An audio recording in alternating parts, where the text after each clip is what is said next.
Hi friends, I'm here with one of my favorite books, Rosie Revere Engineer. An engineer is somebody who creates, and so Rosie creates throughout this whole story. It's written by Andrea Beatty and illustrated by David Roberts. Rosie Revere Engineer. This is the story of Rosie. Let me move my water bottles here. This is the story of Rosie Revere, who dreamed of becoming a great engineer.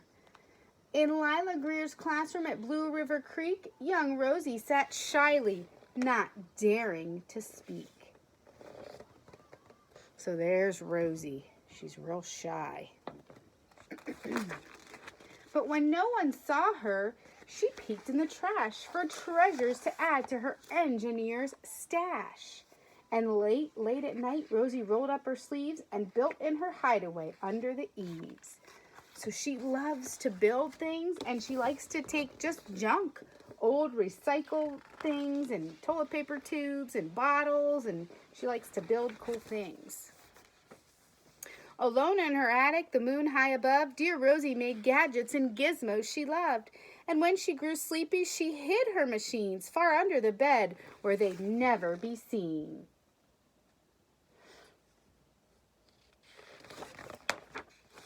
When Rosie was young, she had not been so shy. She worked with her hair swooping over one eye and made fine inventions for uncles and aunts, a hot dog dispenser and helium pants. So she made a hot dog dispenser that they could get their hot dogs out of. And these helium pants, helium is a gas that makes balloons float. And so these are pants that make you float. The uncle she loved most was Zookeeper Fred. She made him a hat to keep snakes off his head from parts of a fan and some cheddar cheese spray, which everyone knows keeps the pythons away. And when it was finished, young Rosie was proud.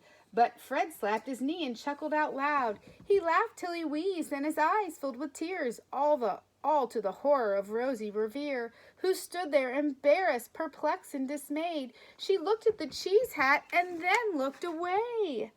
I love it, Fred hooted. Oh, I truly do. But Rosie Revere knew that could not be true. She stuck the cheese hat on the back of her shelf, and after that day, she kept her dreams to herself.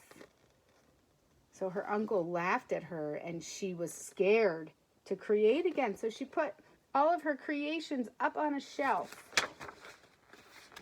And that's how it went until one autumn day, her oldest relation showed up for a stay. Her great-great-aunt Rose was a true dynamo who'd worked building airplanes a long time ago. She told Rosie tales of the things she had done and the goals she had checked off her list one by one. She gave a sad smile as she looked to the sky. The only thrill left on my list is to fly. But time never lingers as long as it seems. I'll chalk that one up to an old lady's dreams. So there's her aunt, who also worked on creating things. That night, as Rosie lay wide-eyed in bed, a daring idea crept into her head. Could she build a gizmo to help her aunt fly? She looked at the cheese hat and said, "No, not I." But the questions are tricky and some hold on tight, and this one kept Rosie awake through the night. So when dawn approached and red streaks lit the sky, young Rosie knew just how to make her aunt fly.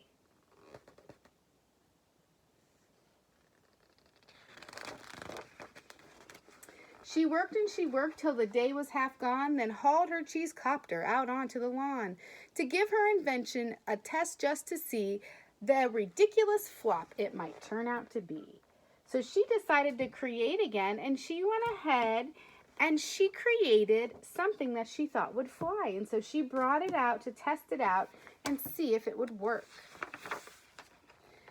Strapped into the cockpit, she flipped on the switch. The Helio cheese copter sputtered and twitched.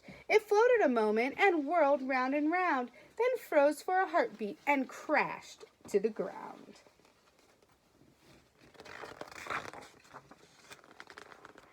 Then Rosie heard laughter and turned round to see the old woman laughing and slapping her knee. She laughed till she wheezed and her eyes filled with tears.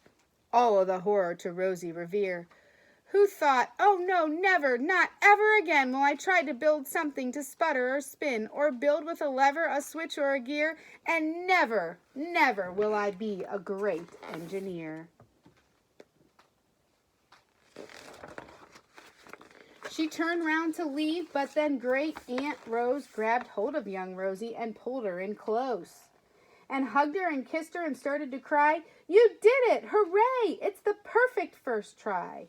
This great flop is over. It's time for the next." Young Rosie was baffled, embarrassed, perplexed. "It failed," said dear Rosie. "It's just made of trash.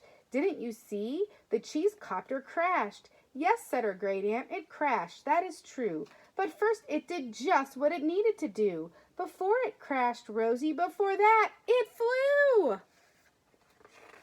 So Rosie tried, and it flew for a little bit, so she just has to keep on working until she figures it out.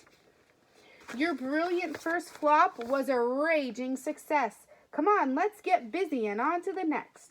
She handed a notebook to Rosie Revere, who smiled at her aunt as it all became clear. Life might have failures, but this was not it. The only true failure can come if you quit. They worked till the sun sneaked away to its bed.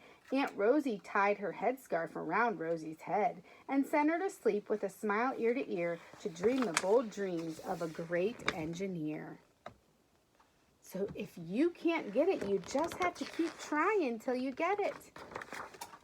At Blue River Creek, all the kids in grade 2 build gizmos and gadgets and doohickeys too.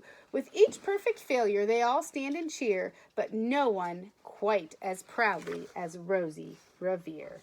So she learned that you just have to keep trying, and if you keep trying, eventually you'll get it. So friends, you need to do the same thing too. When you're trying to do something new, just keep on working till you figure it out, because I know you're going to find a way.